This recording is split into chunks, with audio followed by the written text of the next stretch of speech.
Sama Salsa Bella, saya dari 12 PKM 1. Pada kesempatan kali ini, saya beserta teman-teman saya akan menjelaskan laporan keuangan dari jurnal umum sampai dengan jurnal penutup. Saat ini saya akan menjelaskan pengertian jurnal umum dan fungsinya.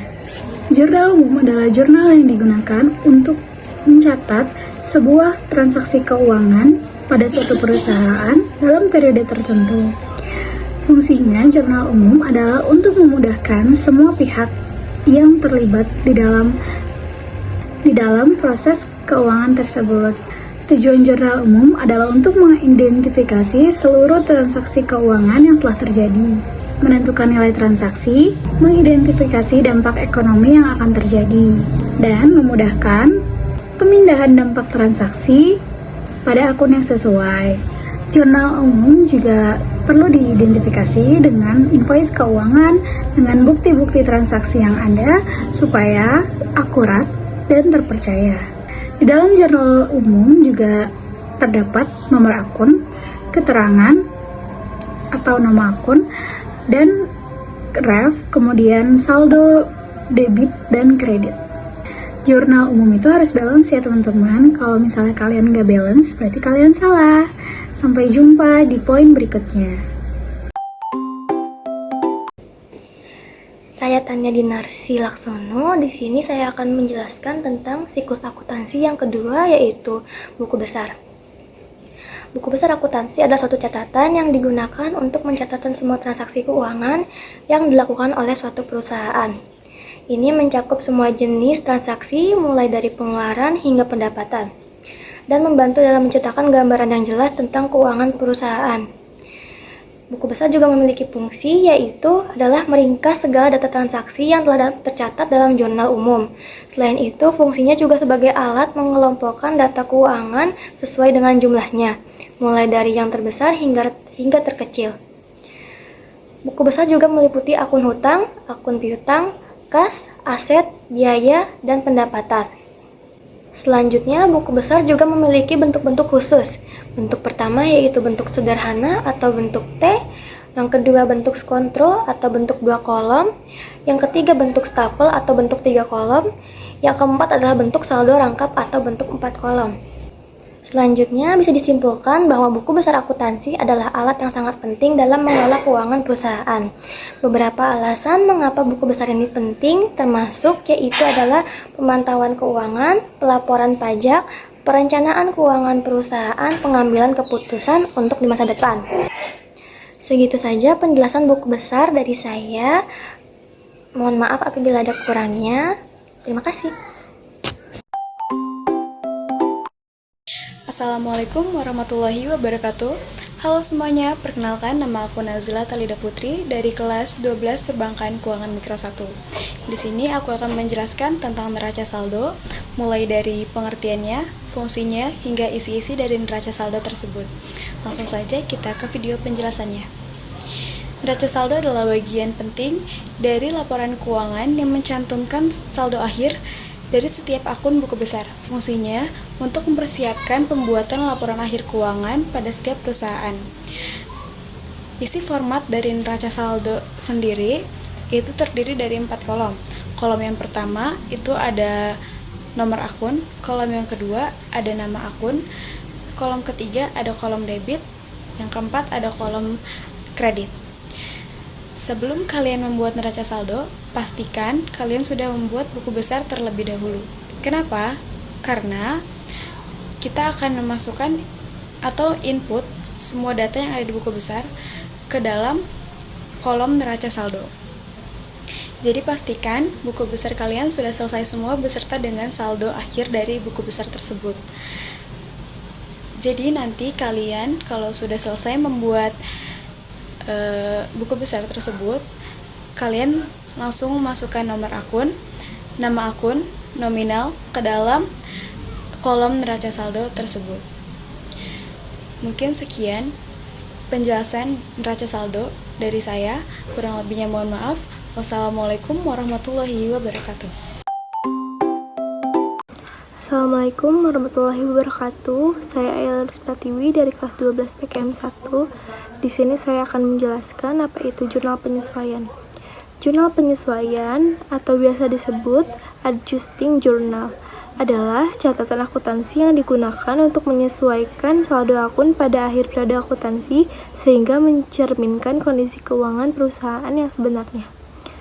Fungsi jurnal penyesuaian terbagi menjadi 4, yaitu yang pertama, menyesuaikan saldo akun yang belum tepat. Yang kedua, mengakui pendapatan dan biaya yang belum dicatat. Yang ketiga, mengkoreksi kesalahan pencatatan. Dan yang keempat, menutup akun sementara atau akun nominal. Nama akun yang berada pada jurnal penyesuaian yaitu ada akun pendapatan yang belum diterima atau piutang pendapatan. Yang kedua, akun biaya yang belum dibayar atau utang biaya. Biaya yang dibayar di muka, depresiasi aktiva tetap. Terus yang terakhir, akun aktiva dan pasiva. Penyusutan aktiva tetap, penyesuaian persediaan, penyesuaian piutang. Contoh jurnal penyesuaian yaitu menyesuaikan biaya sewa yang belum dibayar. Debitnya biaya sewa 5 juta dan di kreditnya utang biaya sewa 5 juta. Terus mengakui pendapatan yang belum diterima. Debitnya piutang pendapatan 1 juta, kreditnya pendapatan jasa 1 juta. Dan selanjutnya menyesuaikan depresiasi aktiva. Debit biaya depresiasi 500.000, kreditnya akumulasi depresiasi 500.000. Jurnal penyesuaian terbagi menjadi 3, yaitu jurnal penyesuaian akhir periode, yang kedua, jurnal penyesuaian awal periode, dan yang terakhir, jurnal penyesuaian tambahan. Perkenalkan, nama saya Siti Romla Dwi Astuti, saya dari kelas 12 PKM 1. Dalam video ini, saya akan menjelaskan tentang neraca lajur. Sebelumnya, apa sih neraca lajur? Neraca lajur adalah alat bantu yang digunakan oleh akuntan untuk memeriksa dan menyusun laporan keuangan. Secara sederhana, neraca lajur adalah tabel yang memuat seluruh informasi tentang transaksi. Ini terdiri dari beberapa kolom yang masing-masing memiliki fungsi berbeda untuk membantu memastikan bahwa pencatatan telah sesuai dan seimbang. Lalu kita akan membahas fungsi neraca lajur. Fungsi neraca lajur yang pertama ada memeriksa keseimbangan antara sisi debit dan kredit agar tidak ada kesalahan dalam pencatatan. Yang kedua, menyusun laporan keuangan seperti neraca untuk posisi keuangan dan laporan laba rugi untuk keuntungan dan kerugian. Lalu, memudahkan proses koreksi jika ada kesalahan dalam pencatatan transaksi. Terdapat nama-nama akun yang ada dalam neraca lajur. Yang pertama, kode akun 1 untuk aset, lalu kode akun 2 untuk hutang, kode akun ketiga untuk modal, kode akun keempat untuk pendapatan di luar usaha, dan kode akun kelima untuk beban. Selanjutnya, terdapat beberapa kolom neraca saldo. Yang pertama, ada kolom kode akun, lalu selanjutnya ada nama akun, selanjutnya ada neraca, lalu neraca terdapat 2 bagian, yaitu sisi debit dan sisi kredit. Setelah neraca, adanya jurnal penyesuaian, berisi transaksi jurnal yang telah disesuaikan pada jurnal penyesuaian sebelum mencatat neraca lajur. Selanjutnya ada neraca lajur atau neraca saldo setelah penyesuaian. Selanjutnya ada kolom laba rugi yang terdapat selisih antara debit dan kredit. Lalu selisih tersebut akan sama dengan yang ada pada neraca. Selanjutnya, neraca lajur terdapat beberapa kolom. Yang pertama ada kode akun, lalu nama akun menyebutkan nama-nama akun yang ada, misalnya kas, piutang, utang, pendapatan, dan lain-lain. Selanjutnya ada saldo normal sebelum penyesuaian, penyimpanan saldo awal untuk setiap akun di sisi debit atau kredit. Sekian video penjelasan dari saya. Wassalamualaikum warahmatullahi wabarakatuh. Assalamualaikum warahmatullahi wabarakatuh. Nama saya Deddy Melatu Bilkis. Hari ini saya akan menjelaskan seputar tentang laporan laba rugi.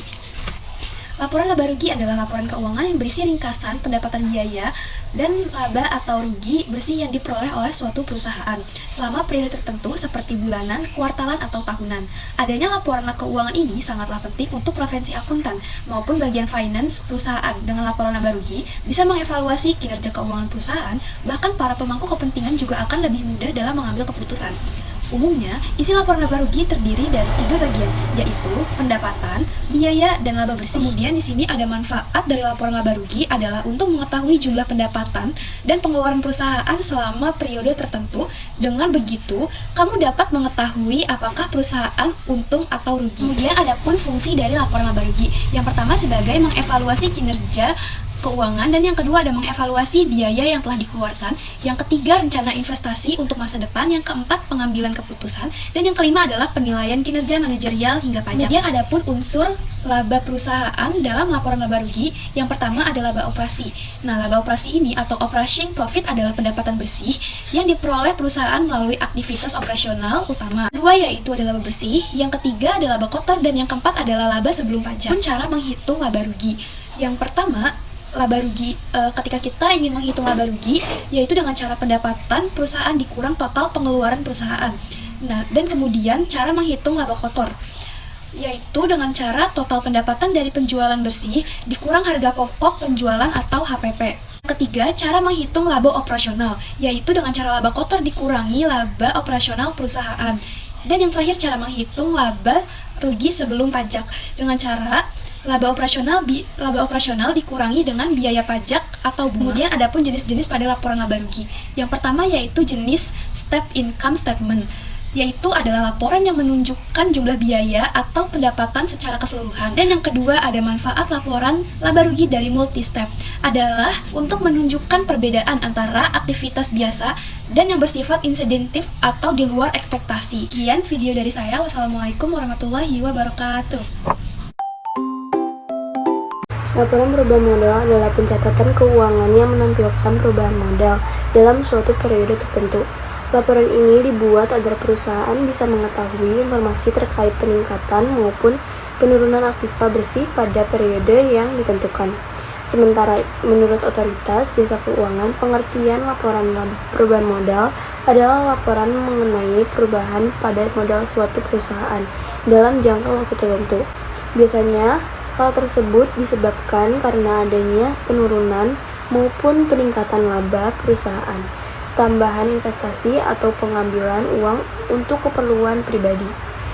Laporan perubahan modal umumnya dibuat setelah laporan laba rugi dan sebelum menyusun neraca karena jumlah modal pada akhir suatu periode harus dilaporkan di dalamnya.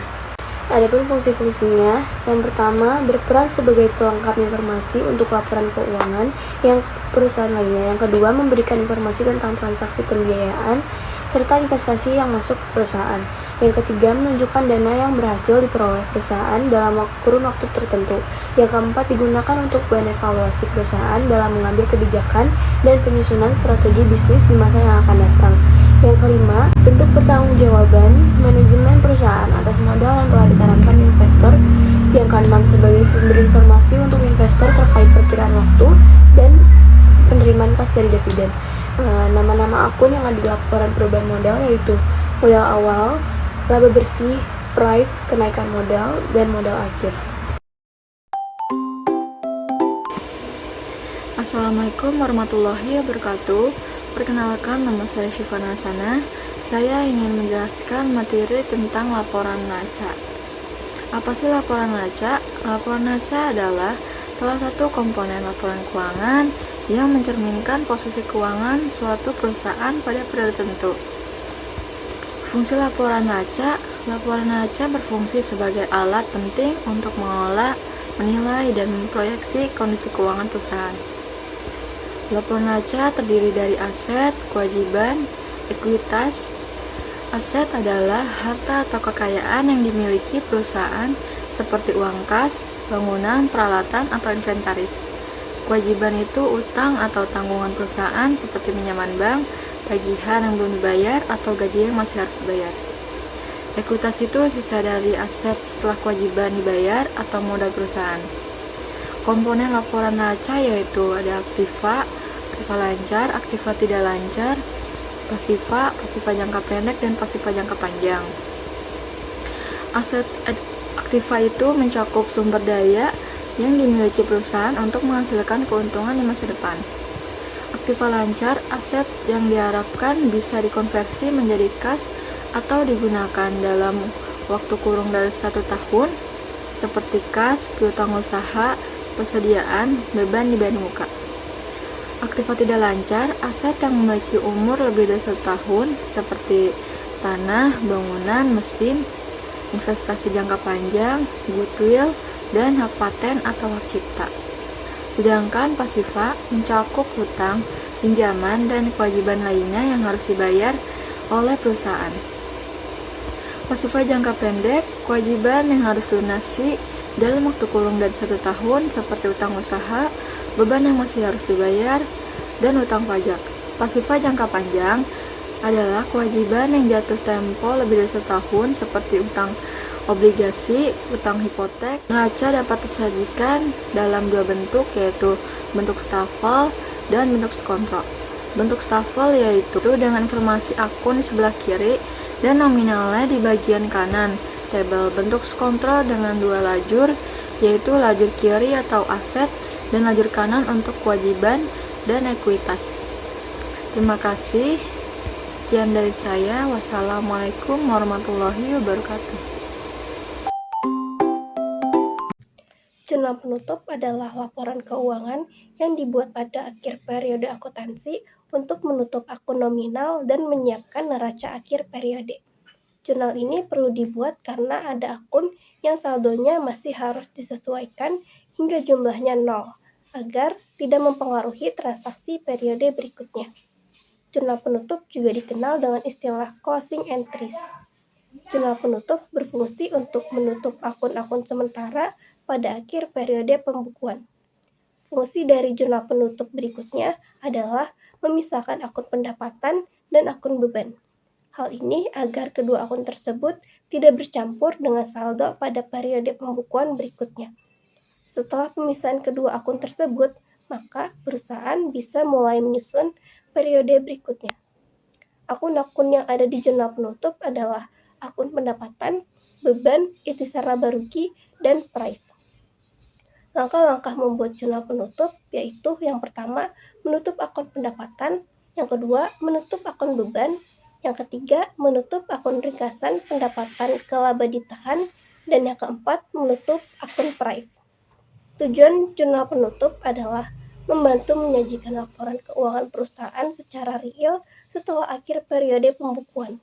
Pada akhir periode tersebut, laporan keuangan hanya memuat aset, liabilitas, serta ekuitas perusahaan.